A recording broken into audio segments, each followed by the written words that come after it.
Kawan-kawan yang dirahmati oleh Allah sekalian, Nabi Ilyas alaihissalam adalah termasuk nabi-nabi di kalangan Bani Israel.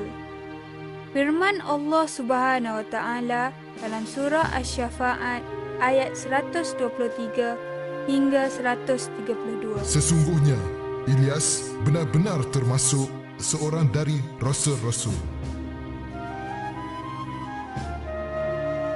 Nabi Ilyas alaihissalam diutuskan kepada ahli Ba'laba barat kota Damsyik.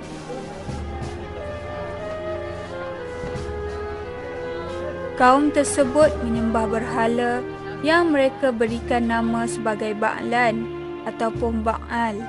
Menurut buku Kisah Syul Anbiya, yakni Kisah Para Rasul, mengatakan bahawa nama berhala itu diambil daripada nama seorang wanita yang bernama Ba'al.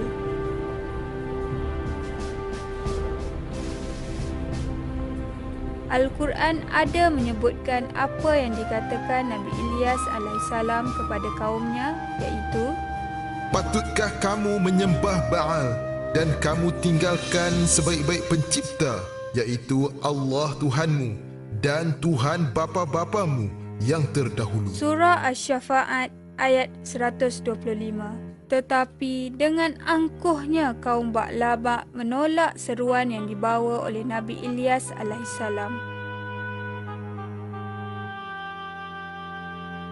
Hinggalah suatu ketika, setelah mereka menolak seruan Nabi Ilyas alaihissalam, baginda berdoa agar Allah menarik nikmat yang ada pada mereka.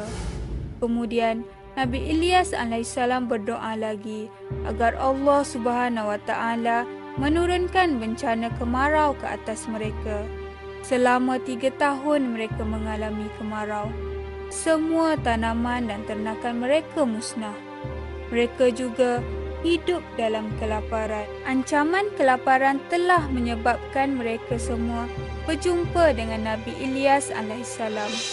Mereka menyatakan kesedaran dan beriman kepada Allah Subhanahu wa taala.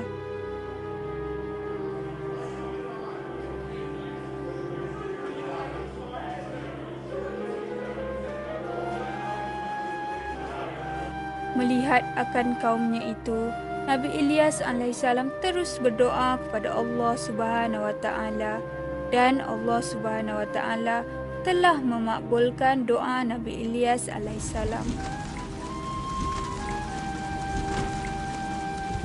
Maka turunlah hujan yang lebat sebagai rahmat daripada Allah kepada mereka. Tanam-tanaman dan haiwan ternakan mereka juga hidup subur seperti sedia kala. Kawan-kawan sekalian, adakah kesedaran mereka itu kekal lama? Tidak. Kesabaran dan keimanan mereka tidak lama. Mereka kembali ingkar kepada perintah Allah Subhanahu wa taala. Maka datanglah kembali azab Allah yang lebih pedih lagi jika dibandingkan dengan azab yang terdahulu.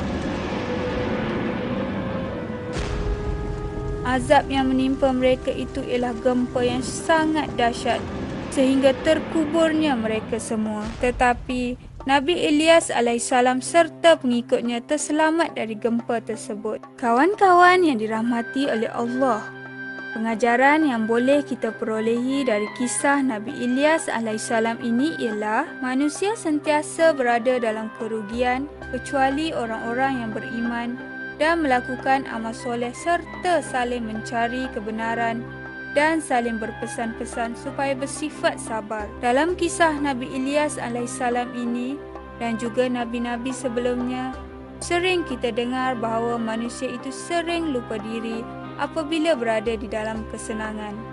Apabila susah menimpa diri, barulah ia ingat kepada Allah dan mahu beriman kepadanya. Dan yang lebih malang lagi, walaupun ditimpa kesusahan, maka lagi ingkar pada perintah Allah Subhanahu wa taala, malah sanggup mencabar kekuasaan Allah Subhanahu wa taala. Adakah kita semua ingin jadi seperti umat yang terdahulu yang telah dimusnahkan oleh Allah Subhanahu wa taala?